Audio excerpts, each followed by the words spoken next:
সেই সকল গুজবের অবসান করে দিল। সকল গুজবের, যে শেখ হাসিনাকে তোমরা নেওয়ার মতো হ্যাডম তোমাদের নাই এবং হ্যাডম কোনোদিনই হবে না, এবং শেখ হাসিনাকে এইটাই পরিষ্কার করে দিল যাতে গুজব না থাকে, যাতে কোনো রকম গুজব না থাকে, মানুষের মনে সংখ্যা না থাকে, আশঙ্কা না থাকে, মানুষের মনে দ্বিধাদ্বন্দ্ব না থাকে যে দিবে কি দিবে না। এবং এই খালি মাঠে যদি ভারত এই বক্তব্যটা স্পষ্ট না করতো, তাহলে আমাদের এই ছাগলগুলার আস্পালন আরো বেড়ে যেত। ভারত ইনভলভ হবে অনেক গভীর থেকে। এখানে আওয়ামী লীগকেই সেই পরিকল্পনা করতে হবে, আওয়ামী লীগকেই সেই মাঠে নামতে হবে, কাজ করতে হবে। এইবার বিনয়ের সঙ্গে বলছি, অন্যভাবে নেবেন না।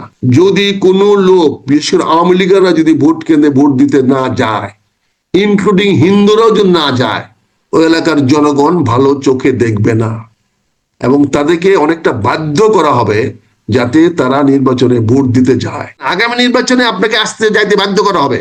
পান্না সাহেব, আমি আপনাকে সরাসরি বলে দিচ্ছি, আপনি আমার উপর মাইন্ড করেন না। বাংলাদেশে আপনি যখন থাকবেন, আপনাকে আগামী ভোটে দিতে হবে। পান্না ভোট দিল কি দিল না, দিস উইল বিকাম ইস্যু। আর না দিলে আপনাকে যে ভয় ভীতি দেখায়, এখন লেখা বন্ধ করে, ভিডিও বন্ধ করে, সেরকম আমরা বেঁচে থাকার পথ বন্ধ করে দেবে। এটা আমি সরি, এটা আমার কথা না, এটা যে রাজনৈতিক শক্তি উত্থান হচ্ছে, যে রাজনৈতিক শক্তি ক্ষমতায় আছে, যারা ক্ষমতায় আছে, তারা এটা অত্যন্ত দক্ষতার সঙ্গে ইমপ্লিমেন্ট করবে। তো একইভাবে আগামী নির্বাচনে এরকম নিয়ন্ত্রিত ভোট হবে, আপনি দেখবেন কোনো ফলস ভোট হবে না, ভুয়া ভোট হবে না, এটা বিশিওর। আপনার কি মনে হয় ভারত তার এই মন্তব্যের মধ্য দিয়ে এর আগে নানানভাবে অ্যাভয়েড করছিল, নানানভাবে পরোক্ষভাবে উত্তর দিচ্ছিল, এখন সরাসরি জানিয়ে দিল, এটা কিসের ইঙ্গিত? ভারত থেকে শেখ হাসিনাকে ফেরত আনানোর যে কথা যারা বলে, তাদের চেয়ে বড় মূর্খ আমি আর কাউকে দেখি না। শেখ হাসিনা ভারত থেকে ফিরে আসবে তখনই যখন আবার বাংলার মস্ত দেশে বসবে। আজকে যদি বাংলাদেশে অনিয়মতান্ত্রিক সরকার এবার বসতে পারে, তাহলে আগামী দিনে আমাদের জন্য খুবই বিপজ্জনক হবে। যদি নির্বাচিত কোনো সরকার বাংলাদেশে না থাকে, তাহলে যে কোনো সময় যে কোনো লোক ক্ষমতার জোরে, শক্তির জোরে ক্ষমতায় বসে থাকতে হতে পারে। যেমন বিপ্লবী সরকার হতে পারত, বা হতে পারে যে কোনো সময়, বা যে কোনো সময় সামরিক শক্তি হতে পারে, সামরিক শাসক হতে পারে। এটাকে আপনি উড়িয়ে দিবেন না। জয়শঙ্কর নারায়ণ একজন সিজন ডিপ্লোম্যাট, যাদের সামনে আমাদের উপদেষ্টারও ইজ নস্যি। তারা হ্যান্ডেল করে আমেরিকা, রাশিয়া, ব্রাজিল, চীন, Turkey, middle east, not a country but whole middle east they control. Middle east অর্থনীতিতে বলেন, রাজনীতিতে বলেন, অস্ত্র বাজারে বলেন, ভারতের প্রবেশ খুবই বেশি কম্পিটিটিভ। তারা ইউরোপিয়ান ইউনিয়নের সঙ্গে ব্যবসা নিয়ে ব্যস্ত থাকে, কাজে তাদের পররাষ্ট্র মন্ত্রীকে সারা বাংলাদেশ না, সারা এই আশপাশের দেশ, কয়েকটা দেশ না, সারা পৃথিবীর সঙ্গে তার যোগাযোগ রাখতে হয়, বুঝতে হয়, জানতে হয়। তো উনি খুব সুন্দর ভাষায়, ভদ্র ভাষায় বলে দিয়েছেন, আমার বাড়িতে মেহমান আসছে, মেহমানকে আমি তাড়িয়ে দিব কেন? এরা বলে দিয়েছে স্পষ্ট, এটা সোজা ভাষা, বাংলাদেশের ভাষায় বোঝা যায় যে আমার মেহমান বাসায় আসছে, সে যেদিন খুশি সেদিন যাবে। আপনার কিছু করার থাকলে করেন, হ্যাডম থাকলে করেন। এটা ইনডাইরেক্টলি ভারতীয় পররাষ্ট্রমন্ত্রী আমাদেরকে বুঝিয়ে দিল, এবং আমি গ্রেটফুল, আমি থ্যাঙ্কফুল যে ভারত এরকম একটা স্ট্যান্ড আওয়ামী লীগের পক্ষে নিয়েছে, এরকম একটা স্ট্যান্ড শেখ হাসিনার পক্ষে নিয়েছে। আর মুক্তিযুদ্ধ বিরোধী শক্তি বাংলাদেশে মাথা চাড়া দিয়ে উঠলে ভারতের সাহায্য সহযোগিতা বাংলাদেশে বেড়ে যাবে, এটা আমাদের পরিষ্কার বুঝতে হবে। আমি বুঝলাম না, একটু যদি ক্লিয়ার করতেন। তারা প্রয়োজনে ইসলামিক ফান্ডামেন্টালিস্টদের টলারেট করবে, তাহলে তার সুবিধা আছে, তাহলে তার সুবিধা আছে। আচ্ছা, তাদের চিন্তা সেখানে না। তারা হিন্দুত্ববাদকে বড় করতে হলে একটা কাউন্টার মুসলিম ইসলামিকবাদ থাকতে হবে। বাংলাদেশে মায়া কান্না তাদের জন্য না। তারা তোমার বাংলাদেশে কনফাইন করে রাখতে তাদের সহজ হবে, কারণ ইসলামী ফান্ডামেন্টালি যদি বাংলাদেশে রাইজ করে, তাহলে বাংলাদেশকে এক ধরে করে ফেলতে তাদের জন্য খুব সহজ হবে। এবং চতুর্পাশে এখানে, এবং ইসলামী ফান্ডামেন্টাল হইলে বাংলাদেশ চীন থেকে সরে আসতে হবে। চীনের কাছে তার স্থান হবে না, কারণ চীনও ইসলামী ফান্ডামেন্টালিজম থেকে স্থান দিবে না। আপনি দেখেন আফগানিস্তানে চীন কোনো সাহায্য সহযোগিতা করে নাই, কিন্তু আজকে যখন আফগানিস্তান মডারেট হয়ে গেছে, তখন কিন্তু সর্বোচ্চ সাহায্য যাচ্ছে চীন থেকে। এবং এবং আফগানিস্তানের রিকনস্ট্রাকশনে সবচেয়ে বেশি সহায়তা করতেছে চীন, কারণ তারা ফান্ডামেন্টালিস্ট না এখন, এবং তারা এখন ফান্ডামেন্টালিস্ট হিসেবে পাকিস্তানের বিরুদ্ধে যুদ্ধ করতেছে, পাকিস্তানকে আক্রমণ করতেছে। তো ঠিক সিনারিওটা চিন্তা কর, বাংলাদেশে যদি কোনো ইসলামী ফান্ডামেন্টালিস্ট, আল্লাহ না করুক না হোক, যেটা আমাদের বাংলাদেশের মানুষের জন্য হয়তো কল্যাণ বয়ে আনবে না, কিন্তু ভারতের জন্য কল্যাণ বয়ে আনবে। ভারত তখন এটাকে ঘেরাও করে রাখতে পারবে, এই রাষ্ট্র ডানে বায়ে মুভ করতে পারবে না। কিন্তু আমি বলছি এই জন্য, আর মুক্তিযুদ্ধ বিরোধী শক্তিকে টলারেট করবে না ভারত, কারণ মুক্তিযুদ্ধ বিরোধী লোককে টলারেট করলে ভারতের যে সমস্যাটা হবে সেটা হবে যে ভারতের মানুষকে তখন বুঝাতে পারবে না যে এরা আমাদের দেশে স্বাধীনতার পক্ষে ছিল, এরা আমাদের পক্ষে ছিল, আমরা দেশটা জন্ম দিয়েছি, আমরা দেশটার বিরোধিতা কেন করব। এই যে ভারত মাঝে মাঝে বেকায়দায় পড়ে যায় বাংলাদেশের বাণিজ্য নিয়ে, বাংলাদেশের অর্থনীতি নিয়ে, বাংলাদেশের তার পররাষ্ট্রনীতি নিয়ে বেকায়দায় পড়ে যায়। আমি আমি জানি না এটা আপনার স্লিপ অফ টাং কিনা। বাংলাদেশের জন্ম দিয়েছে কে, মানে আপনি কি বলতে চেয়েছেন আমি ঠিক শোনার ভুল কিনা, অথবা আপনার স্লিপ অফ টাং কিনা, মানে এটা ভারত মনে করে যে বাংলাদেশকে জন্ম দিয়েছে তারা, এরকম কিছু? বাংলাদেশের তো ধাত্রীমাতা তো ভারত, বাংলাদেশের ধাত্রীমাতা দুধ মাতা তো ভারত। ভারত ছাড়া তো আমরা বাংলাদেশ স্বাধীন হতে পারতাম না। এটা আমরা অস্বীকার করতে চাইলে করতে পারেন, কিন্তু আমি মনে করি আমাদের পক্ষে যুদ্ধে সহায়তা মানে কি, ধাত্রীমাতা কাকে বলে? আমি তার থেকে প্রশমিত হই নাই, আমি তার থেকে প্রশমিত হই নাই, কিন্তু আমার জন্মে সর্বাত্মক সাহায্য সহযোগিতা করেছে ভারত। এই জন্য আমি গর্ব করে বলতে পারি ভারতের কৃতজ্ঞতা জানাই, এটা গোপন কিছু না। আমি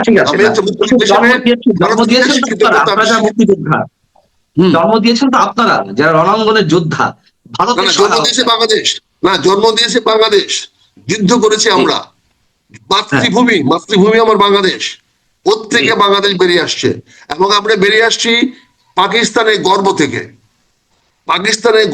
আমরা বেরিয়ে আসছি। কিন্তু আমার সেই জন্মটাকে সাহায্য করেছে আমার ধাত্রীমাতা, সেই ধাত্রীমাতা হলো ভারত। এটা বলতে আমার কোনো কার্পণ্য নাই, এটা বলতে আমার কোনো রকম শঙ্কা নাই, এবং আমি এই জন্য ভারতের কাছে কৃতজ্ঞ এবং ধন্যবাদ জানাই ভারতকে।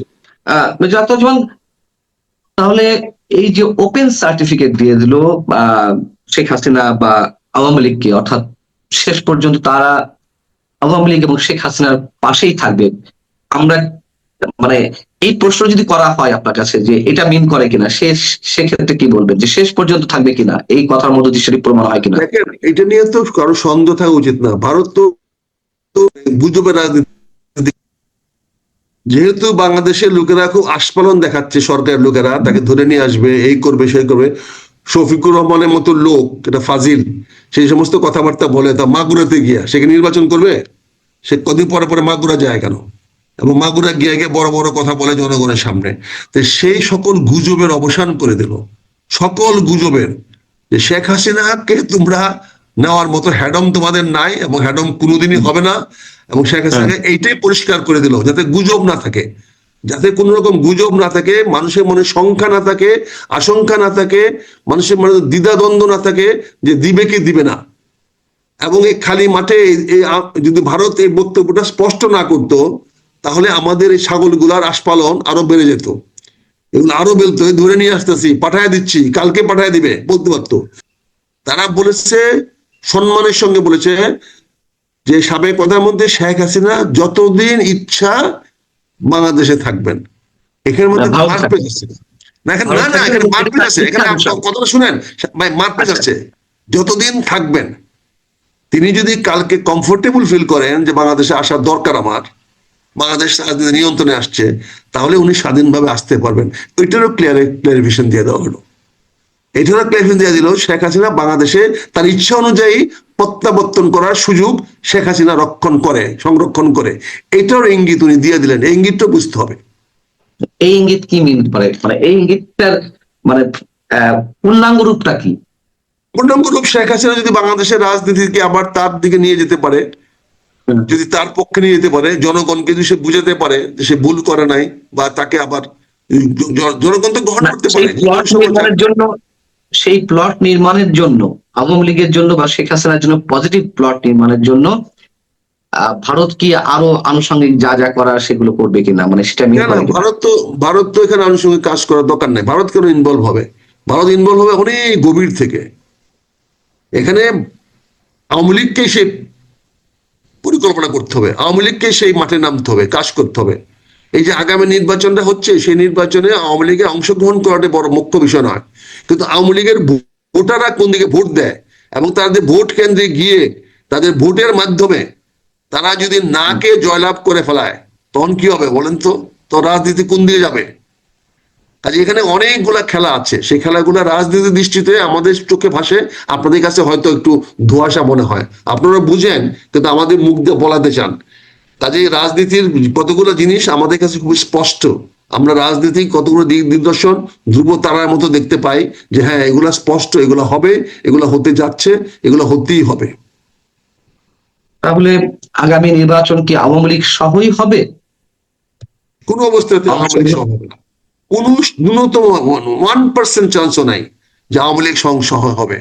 এটা আওয়ামী লীগের রাজনৈতিকভাবে তাদেরকে একঘরে করে রাখা হবে, অপ্রাসঙ্গিক করে রাখা হবে, কারণ তার রাইট নাই। 3টা নির্বাচনে সে এককভাবে যা ইচ্ছে তা করেছে, কাউকে সে অংশগ্রহণ করতে দেয় নাই। কাজে আমেরিকা এটাকে কি বলে, ভারত বা আওয়ামী লীগ বা শেখ হাসিনা জাস্টিফাই করতে পারবে না। এটা ইনক্লুসিভ নির্বাচন মানে অর্থ এই না যে সকল রাজনৈতিক দল অংশগ্রহণ করতে হবে। ইনক্লুসিভ নির্বাচন হলো সকল জনগণ, ম্যাক্সিমাম জনগণ ভোট দিতে আসতে হবে, এটাই হলো ইনক্লুসিভ রাজনীতি। এটা তাহলে শেখ হাসিনার বয়ানই আমরা উচ্চারণ করলাম। শেখ হাসিনাও তো এটা বলতেন যখন 18 নির্বাচন, ওই তো টিট ফর ট্যাট। তখন আমরা তার এই বক্তব্যকে তো সমর্থন করিনি। সমর্থন করি নাই কারণ ভোটার আসে নাই, সে 5% ভোটার টানতে পারে নাই। যখন 2024 ভোটের আগে যখন শেখ হাসিনা এই ব্যাখ্যাটি দিলেন ইনক্লুসিভ নির্বাচন বলতে কি বোঝায়, বিএনপি সহ নির্বাচন হবে কিনা, তিনি বলে কে আসলো না আসলো আমার দেখার বিষয় নেই, জনগণ আসলে কিনা সেটাই অংশগ্রহণমূলক। হ্যাঁ, তাহলে জনগণ আনতে পারেন নাই তো। উনি কোনো একটা নির্বাচনে 14 সনে, 18 সনে, 24 সনে, 23 সনে নির্বাচনে, কোনো একটা নির্বাচনে তো সে, ঠিক আছে আমি আপনার কথা মেনে নিচ্ছি যে জনগণ অবশ্যই ভোট দিতে আনতে পারে না জনগণের ইনক্লুসিভ। হ্যাঁ বলেন। আমি এতে আপনার কথা অবশ্যই সমর্থন করছি, একজন সাংবাদিক হিসেবে আমি নিজে দেখেছি কত পার্সেন্ট ভোট পড়েছে। যদি তাই হয় তাহলে এবার কি ওই পরিমাণ আপনার এক্সপেকটেশন অনুযায়ী কি ভোটার আসবে? তার কারণ ওই সময় বিএনপি ছিল না, আমি একটু অ্যাড করি যেমন ওই সময় বিএনপি ছিল না, বিএনপির সমমানা অন্যান্য দল ছিল না, বাম জোটের অনেক দল ছিল না, অর্থাৎ ভোট পড়েছে 10% বা 15% আমাদের হিসাবে আর কি। তাহলে এইবারও তো আওয়ামী লীগ থাকছে না, আওয়ামী জোটভুক্ত দলগুলো থাকছে না, সেই একতরফা নির্বাচন হচ্ছে। তাহলে আপনি ভোটার আশা করছেন কিভাবে, উল্লেখযোগ্য সংখ্যক ভোটার? আমাকে 2 মিনিট সময় দেন, আমি এক নাগারে অবশ্যই আপনার কথা শোনার জন্য তো বসছি। এখানে আওয়ামী লীগ বা বাম জোট কারা আসলো না আসলো দল কোনো বিষয় না, এখানে জনগণের অংশগ্রহণ করাটা হলো মূল। বাংলাদেশের আওয়ামী লীগের জনগণ, আওয়ামী লীগের লোকেরা জনগণ, তারা যে জনগণের অংশ এটা প্রমাণ করার জন্যই তাকে ভোট দিতে আসতে হবে। তারা যে ভারতের জনগণ না, তারা যে বাংলাদেশের জনগণ। বিএনপি নির্বাচন বয়কট করে জনগণকে নির্বাচনে যেতে না দিতে পেরেছে। এইবার বিনয়ের সঙ্গে বলছি, অন্যভাবে নেবেন না। যদি কোনো লোক, বিশেষ করে আওয়ামী লীগেরা যদি ভোট কেন্দ্রে ভোট দিতে না যায়, ইনক্লুডিং হিন্দুরাও যদি না যায়, ওই এলাকার জনগণ ভালো চোখে দেখবে না এবং তাদেরকে অনেকটা বাধ্য করা হবে যাতে তারা নির্বাচনে ভোট দিতে যায়। অনুরোধ করে হোক, আপনি বল প্রয়োগ বলেন, যে প্রয়োগ, রাজনীতিতে বল প্রয়োগ ছাড়া রাজনীতি হয় নাকি? যুদ্ধ কি রাজনীতি? যুদ্ধ একটা নির্বাচন, যুদ্ধ কি বল প্রয়োগ ছাড়া হয়? কোন দেশের রাজনীতি কি বল প্রয়োগ ছাড়া হয়? তাহলে তো পুলিশ লাগতো না, মিলিটারি লাগতো না। এখানে না, ওখানে সামাজিক পরিবেশ এমন ভাবে সৃষ্টি করা হবে যে এই সামাজিক পরিবেশে ওনারা ভোট দিতে নিজেরাই উৎসাহিত হবেন। আপনি শুনে আশ্চর্য হবেন, শুনে আশ্চর্য হবেন যে আমাদের ইটনা অষ্টগ্রাম মিঠামইন সিটে যেখানে ফজলুর রহমানকে নমিনেশন দেওয়া হয়েছে, সেখানে জামাত একজন হিন্দু প্রার্থী খুঁজতেছে নমিনেশন দেওয়ার জন্য। কথা বুঝতে পারছেন? তাদের রাজনীতি কোথায় গেছে? যখন হিন্দু প্রার্থী দাঁড়াবে তখন সকল হিন্দুরা, এটা তাদের ফরজে আইন হয়ে যাবে তাদের জন্য তাকে ভোট দেওয়া। এই সেই ধরনের কাজ সামাজিক রাজনৈতিক পরিবেশ, কৌশল। এই জন্য সামাজিক পরিবেশ সৃষ্টি করা হবে এমন ভাবে যেখানে আসবে। যেমন আজকে আপনার মিডিয়া দেখেন, আপনি মিডিয়া কি বলতে পারবেন এটা শৃঙ্খলিত মিডিয়া? বলার সাহস আপনার নাই। কিন্তু এটা পুরা শৃঙ্খলিত, পুরা নিয়ন্ত্রিত, পুরা অবশ্যই কেন বলার সাহস থাকবে করে। না? কেন বলার সাহস থাকবে না? আমি এই স্পষ্ট পুরা আপনার সামনে বলছি, অবশ্যই শৃঙ্খলিত। এন্টার মিডিয়াটা আপনারা কিছু বিচ্ছিন্ন কিছু লোক ছাড়া, যারা হুম, ইউটিউবার বা ফেসবুক হুম, ছাড়া বাকি মূল সাংবাদিক ইনক্লুডিং সমস্ত বড় বড় এই আনিস আলমগীর বা এই দুই চারজন ছাড়া, বা আমাদের সদ্য ভাই মতিউর রহমান ভাই ছাড়া না, বাকি সবাই তো মোটামুটি সরকারের দ্বারা সরাসরি নিয়ন্ত্রিত বা তাদের উপর বল প্রয়োগকৃত। তারা যে হুম। রিস্ক নিচ্ছে না। আপনি বললেন বাংলাদেশ প্রতিদিন, একটা টেলিভিশন, শুধু প্রথম আলো চেষ্টা করতেছে, তাও তাদের রাজনৈতিক ইচ্ছা অনুযায়ী সরকারকে সহযোগিতা করার জন্য, তথাকথিত জি। ডেমোক্রেটিক ভ্যালুর প্রতি তাদের মূল্য নিঃসন্দেহে, দেওয়ার জন্য করছে। বাকি সব নিঃসন্দেহে। সাংবাদিকরা কিন্তু নিয়ন্ত্রিত। তো একইভাবে আগামী নির্বাচনে এরকম নিয়ন্ত্রিত ভোট হবে, আপনি দেখবেন, কিন্তু ফলস ভোট হবে না, ভুয়া ভোট হবে না, এটা বিশিওর। কারণ ভোট হবে নিয়ন্ত্রিত। এটা এটা আপনার জায়গা থেকে বলছেন, কিন্তু আমার কথা হচ্ছে তাহলে ওই নিয়ন্ত্রিত মানুষ হবে কিন্তু বল প্রয়োগ হবে না, বল প্রয়োগ হবে না, ফলস ফলস হ্যাঁ, ভোট হবে না, ভুয়া ভোট হবে না, একজনের ভোট হ্যাঁ, আরেকজন দিবে না, কিন্তু হ্যাঁ। অত্যন্ত ডিসিপ্লিন ওয়েতে নিয়ন্ত্রিত একটা নির্বাচন হবে, যেখানে জনগণ নিজের স্বাধীন মতো তার ভোটটা দিতে পারবে। না, কিভাবে স্বাধীন? আমি আমি আমি দুঃখিত, আপনার কথা আমি বুঝতে পারছি না, হয়তো আপনি বোঝাতে চাচ্ছেন, আমি বুঝতে আমি পারছি না, এটা আপনাকে আমার বলি ব্যর্থতা। পান্না ভাই, আমি বলি জি, পান্না ভাই, আপনার বাড়িতে তিনজন সাংবাদিক আসবে, জি, আইসা আপনাকে তিনটা প্রশ্ন করবে। হুম, আপনি কি বাংলাদেশের নাগরিক নন? যদি আপনি বাংলাদেশের নাগরিক হন, তাহলে আপনি ভোটাধিকার প্রয়োগ করবেন না কেন? হুম, আপনি কাকে দিবেন সেটা তো আমরা বলছি না, আপনি আচ্ছা, ভোটাধিকার প্রয়োগ করবেন না কেন? না। হুম। আর যদি আপনি না যদি আপনি ভোটাধিকার প্রয়োগ না করেন, তাহলে বুঝে নেব আপনি বাংলাদেশের নাগরিক না। প্রশ্ন আমরা ভয়, মানে ভয় ভয় ভয় দেখানো হবে। তো ভাই, ভয় ছাড়া কি আপনি বেহেশতের কথা বললে কি নামাজ পড়তেন? দুজকের ভয় আছে বলেই তো নামাজ পড়েন। তাহলে দুজকের ভয় আছে বলে স্বাভাবিক। এটা তো অবাধ, আমেরিকান তো অবাধ। না না, আমেরিকান তো কি বলছে ইয়াকে, ওই যে ওই কি বলে, কোন রাষ্ট্রের উপর যে আক্রমণ করতেছে, কি বলছে যে তোমার হুম। মাদক বন্ধ করো, নাহলে তোমার গুলি করে মারবো। মারতেছে না? তাহলে ভয় না। আপনাকে তিনজন সাংবাদিক এসে যদি সুন্দর করে বলে, আপনার বন্ধুরা, আপনার সিনিয়র সাংবাদিকরা এসে বলে, ভাই তুমি তো নাগরিক, সাংবাদিক খেয়ে কাজ, সাংবাদিক এই জন্য যাবে না, আপনি অন্য কাউকে দিয়ে না না, উদাহরণ দেন, আপনার কাছে সাংবাদিক আসবে, আপনার ভোটটা দেওয়ার জন্য সাংবাদিক আসবে। আমার স্কুল সাংবাদিক। মাস্টারের কাছে ভোট দেওয়ার জন্য আর তিনটা মাস্টার যাবে। আমার মৌলভী সাহেবকে ভোট দেওয়ার জন্য আরো তিনজন মৌলভী সাহেব যাবে। আমার এই ঠিক আওয়ামী আছে, লীগের নেতাকে আমার ভোট কথা দেওয়ার হচ্ছে কি, জন্য, আমার কথা হচ্ছে কি, আওয়ামী লীগের ধরে নেতাকে নিলাম, ভোট দিতে বাধ্য করার জন্য ওইভাবে যাবে, এবং অঙ্কটা আচ্ছা হবে ধরে এটা। নিলাম, ধরে নিলাম আওয়ামী লীগের লোকজন ভোট কেন্দ্রে গেল, আওয়ামী লীগের লোকজন ভোট কেন্দ্রে গেল, ভোট কেন্দ্রে গিয়ে কি সে সত্যি সত্যি ভোট দেবে না ভোটটা নষ্ট করে আসবে? তাহলে আপনার কি মনে হয় যে 18-তে বা 18-তে বিএনপি অংশ নিয়েছিল, 24-এ কিংবা 14-ই যদি বিএনপি ভোটারদের এভাবে যেভাবে হোক, কৌশলে হোক, ভয় দেখিয়ে হোক ভোট কেন্দ্রে আনা হতো, তারা ভোট দিত কাউকে না কাউকে, তখন ওখান থেকে বিএনপির মার্কা নেই, বিএনপির মনোনীত প্রার্থী নেই, তারা কি ভোট দিত? এবং যদি যদি ওই ভোটাররা আসতো তাহলে কি আমরা না না, বলতাম যদি যে যদি ভয় ভীতি দেখাইয়া বা কনভিন্স করে নিয়ে আসতে পারতো, তাহলে ভোট দিত। কিন্তু সেটা আওয়ামী লীগ পারে নাই, ব্যর্থ হয়েছে বলে তো আওয়ামী লীগ ক্ষমতায় থাকতে পারে নাই। তারা কোনো কাকে ভোট অবস্থাতে দিতাম? বিএনপি জনগণকে বিএনপির আনতে লোকজন, পারে নাই, বিএনপির আনতে পারে লোকজন নাই। আপনার মনে হয় বিএনপির ভোটার যদি আওয়ামী লীগ যদি নিয়ে আসতে না, যদি পারতো, আসতো কেন, আনতে পারে নাই, বিএনপি কেন আসবে? পারেনি, ঠিক বিএনপি আছে, প্রার্থী নাই, আমি কেন আসবে? না, আমি বলছি এই কারণে, যেহেতু আপনি আগামী নির্বাচনের কথা বলছেন, আমি এক্সাম্পল হিসেবে বলছি আগামী 2024 নির্বাচন আর গদির নেমে এক না, আগামী নির্বাচনে আপনাকে আসতে যাইতে বাধ্য করা হবে। পান্না সাহেব, আমি আপনাকে সরাসরি বলে দিচ্ছি, আপনি আমার উপর মাইন্ড করেন না। বাংলাদেশে আপনি যখন থাকবেন, আপনাকে আগামী ভোটে দিতে হবে। পান্না ভোট দিল কি দিল না, দিস উইল বিকাম ইস্যু। আর না দিলে আপনাকে যে ভয় ভীতি দেখায়, এখন লেখা বন্ধ করে, ভিডিও বন্ধ করে, সেরকম আমরা বেঁচে থাকার পথ বন্ধ করে দেবে। এটা আমি, সরি, এটা আমার কথা না, এটা যে রাজনৈতিক শক্তি উত্থান হচ্ছে, যে রাজনৈতিক শক্তি ক্ষমতায় আছে, যারা ক্ষমতায় আছে, তারা এটা অত্যন্ত দক্ষতার সঙ্গে ইমপ্লিমেন্ট করবে। এখানে হলো পার্থক্য। এখানে হাইপোথিকেশন নাই, এখানে কল্পনার বিষয় না, এইভাবে তারা আগাচ্ছে। এই জন্যই ফেব্রুয়ারি নির্বাচন হবে, এইটার ব্যাপারে কোনো দ্বিধানদ্ব নাই। এবং সামাজিক দায় দায়িত্ব থেকে সামাজিক প্রেক্ষাপটকে রাজনীতি এবার নিয়ন্ত্রণ করবে এবং আপনাকে ভোট দিতে তারা বাধ্য করবে এবং আপনি ভোট কেন্দ্রে যাবেন যাবেন যাবেন পান্না ভাই।